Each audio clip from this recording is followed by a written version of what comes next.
Before there was the internet, before stories of cursed objects spread through forums and Reddit threads, there was a box. Small, wooden, and unremarkable.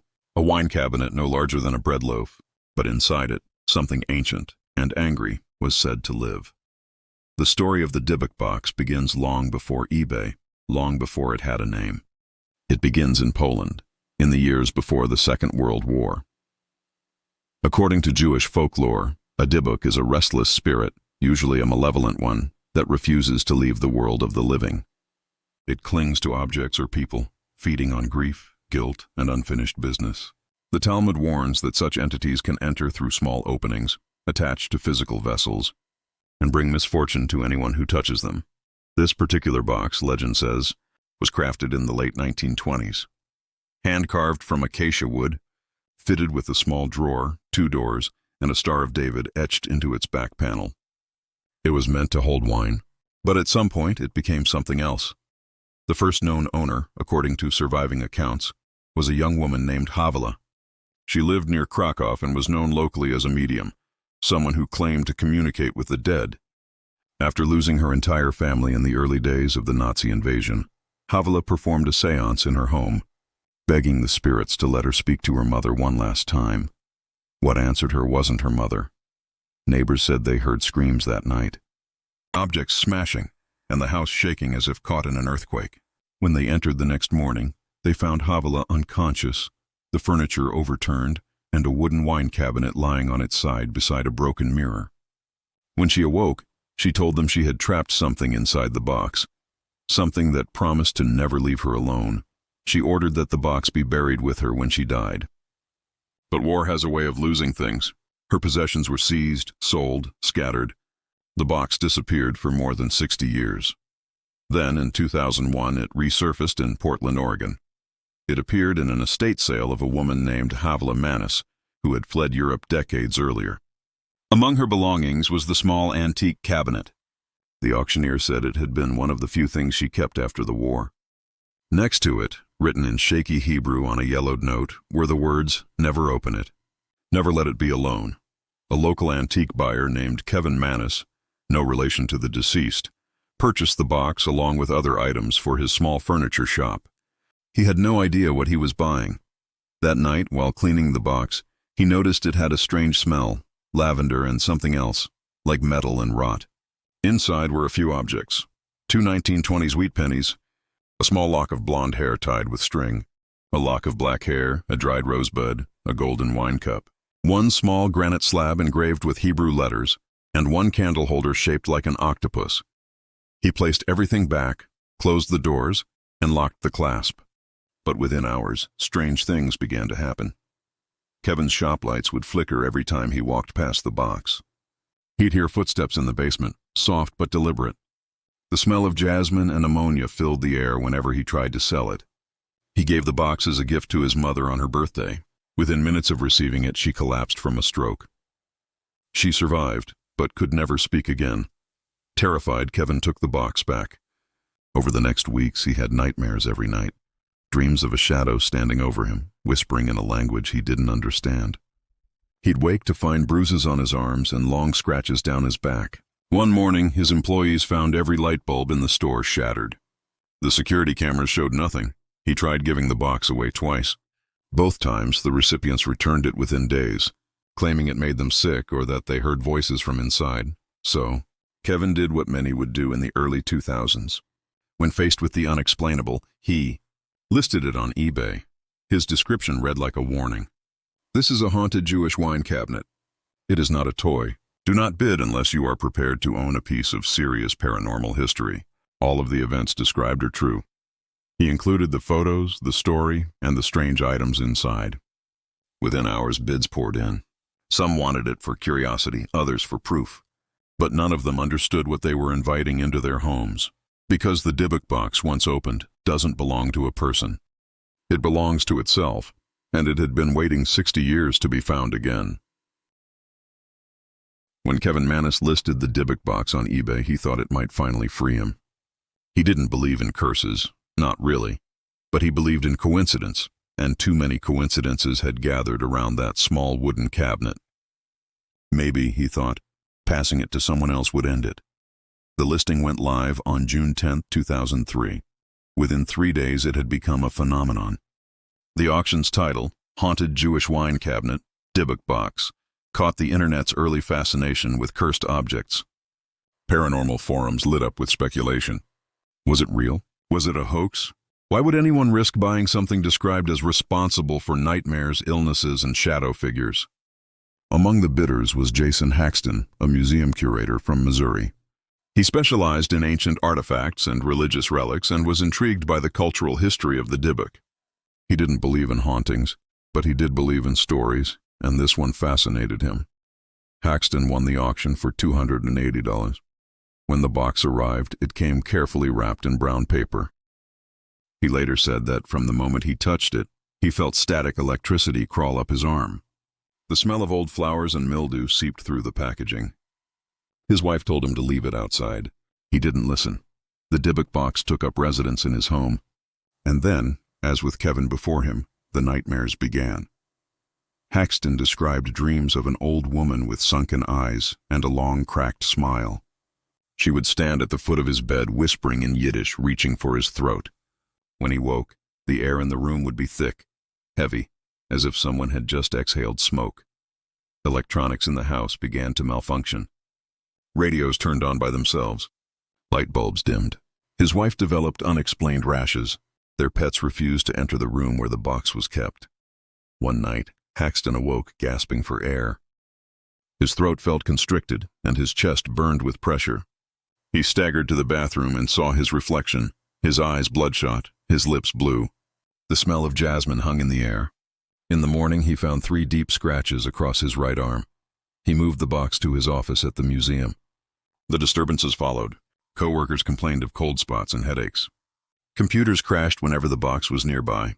One visitor fainted after standing too close to it, mumbling about something moving inside. Haxton began to research.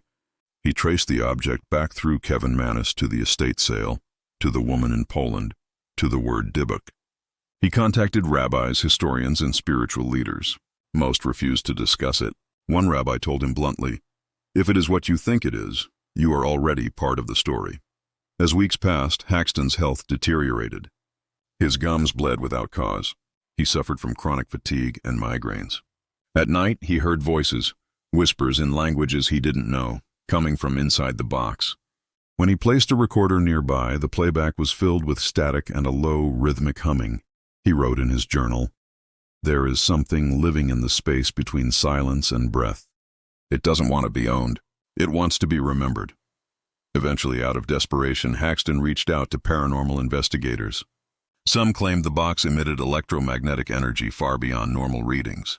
Others said they heard faint crying from within. One psychic refused to touch it, saying the spirit inside was not human. It was something older, colder, unable to destroy it. Haxton decided to contain it. He sealed the box in a gold-lined case surrounded by Torah scrolls and placed it in a secret location.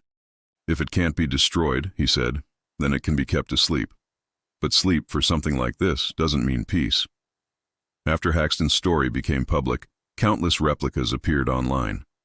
People built their own Dybbuk boxes and claimed they were cursed, selling them for profit. Some buyers reported nightmares, sudden illness, strange knocking sounds. Others said nothing happened at all. But then, in 2018, something reignited the legend. YouTuber and paranormal collector Zach Bagans, known for ghost adventures, purchased the original Dybbuk box from Haxton for display in his haunted museum in Las Vegas. He claimed that upon receiving it, he experienced vivid nightmares identical to those Kevin Mannis had described 15 years earlier. Staff members grew ill. One fainted while cataloging the item. Visitors reported nausea, dizziness, and the smell of cat urine, a scent often associated with malevolent entities. During a televised event, Bagans invited rapper Post Malone to view the Dybbuk box in person. Cameras captured the moment when Bagans partially opened it. Seconds later, Post Malone touched Bagans' shoulder. Over the following months, Malone survived a string of near-fatal incidents: a private jet malfunction, a car crash, an armed robbery attempt. Fans called it the Dybbuk curse. Haxton, watching from Missouri, said only one thing: it should never have been opened. The Dybbuk Box was never just an object. It was a story, one that refused to stay contained. Once it reached the internet, it multiplied, like a virus given shape and purpose. By the time the box arrived in Zak Bagans' museum, it was already a phenomenon. Paranormal enthusiasts, skeptics, collectors, and thrill-seekers all wanted a piece of it.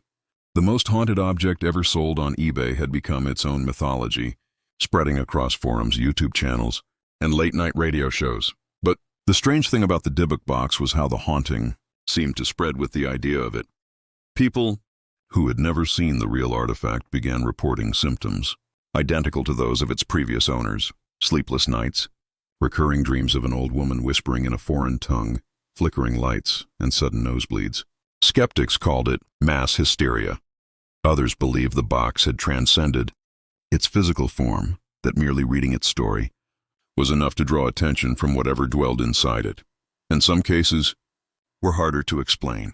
In 2011, a student at the University of Washington bought what she believed to be a replica Dybbuk box from an online auction. The seller claimed it was just a handmade copy, nothing more.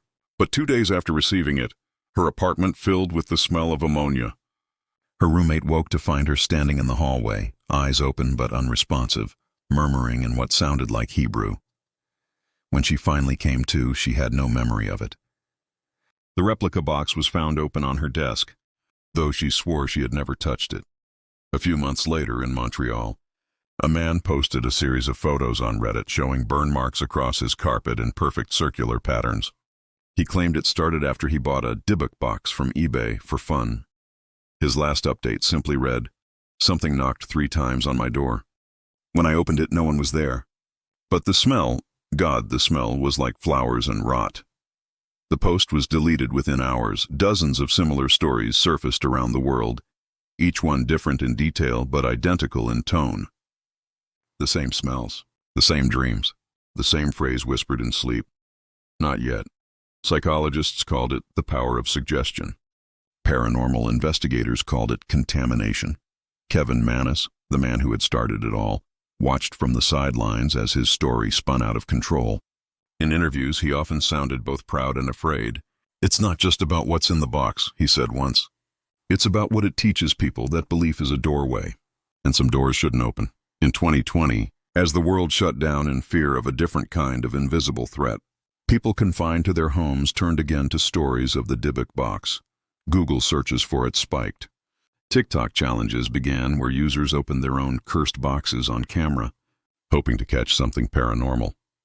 One viral clip showed a teenager in her bedroom, opening a small wooden chest she'd bought online. Inside, a dead rose, a few old coins, and a note that said, "Close this now." She laughed, closed it, and posted the video.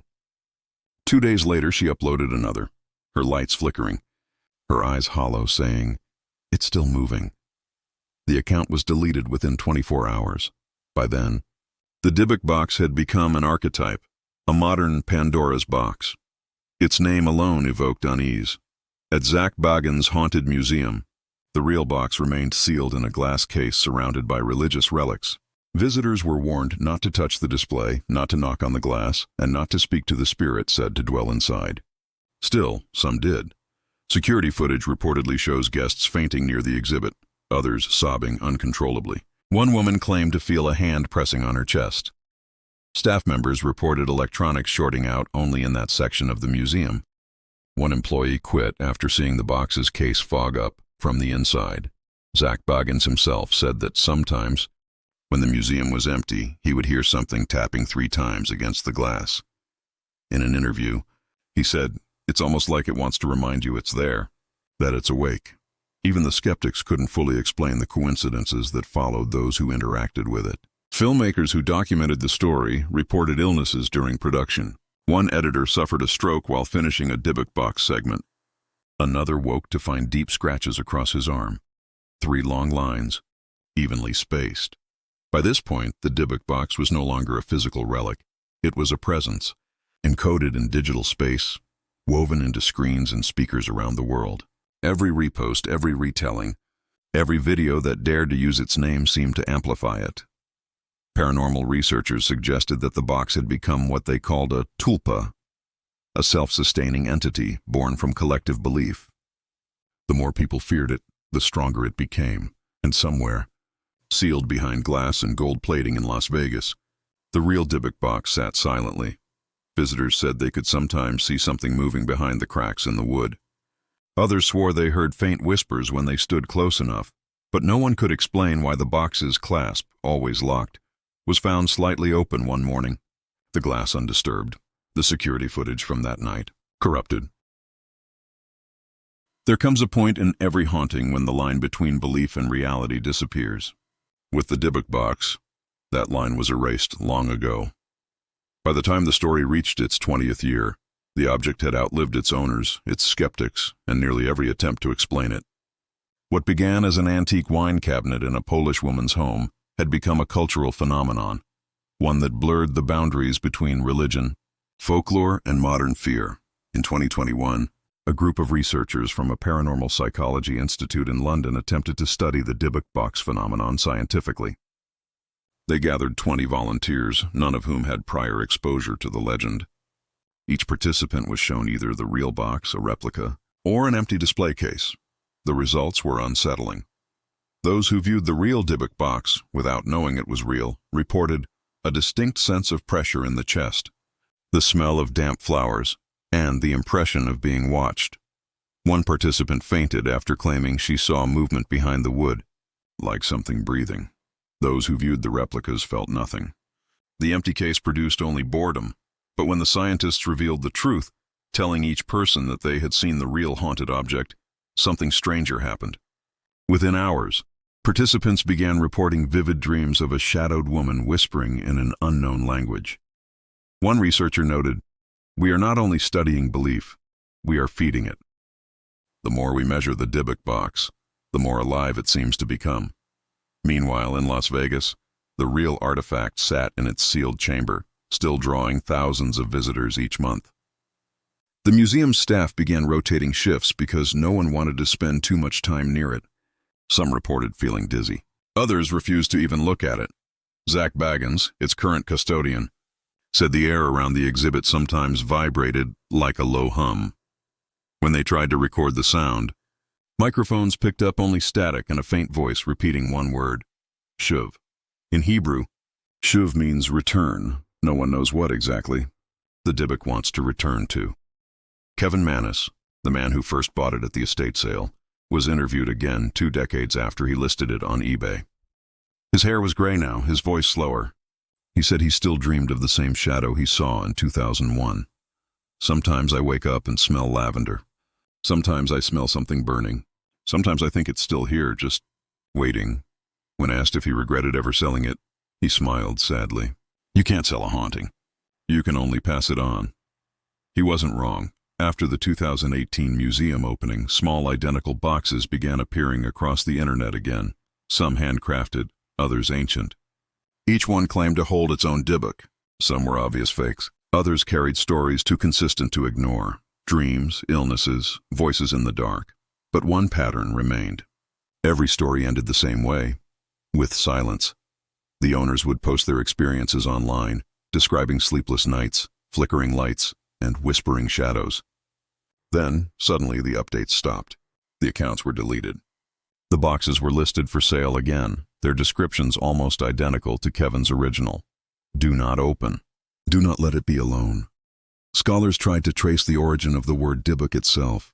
In Hebrew, it comes from Dybbuk, meaning to cling. And that's what this story has done. It has clung to us, to our screens, to our fears. The Dybbuk Box doesn't need to move or breathe. It only needs to be remembered, because remembering is a form of possession. Over the years, attempts to debunk it have only deepened its mystery. Skeptics argue that Kevin Mannis created the entire tale as performance art, a modern ghost story for the internet age. Others say the pattern of physical symptoms, the odors, the nightmares, and the electromagnetic readings are too consistent to dismiss. When asked to open the box again for scientific observation, Baggins refused. "Some things," he said, "stay closed for a reason, but there are rumors that one night, during a private event, the seal was broken. That someone, against warnings, lifted the lid completely. That the lights went out across the entire museum for 7 minutes. No footage of that night has ever been released. All that exists is a single photograph taken by a guest moments before the blackout. The Dybbuk box sits in the center of the frame, glass case intact. But if you look closely, you can see a reflection behind it. Not of the photographer, not of any guest, but of a face, faint and pale, smiling. Whether it's a trick of light or something else, no one can say. The museum refuses to comment. Today, the Dybbuk box remains one of the most studied and feared paranormal artifacts in existence.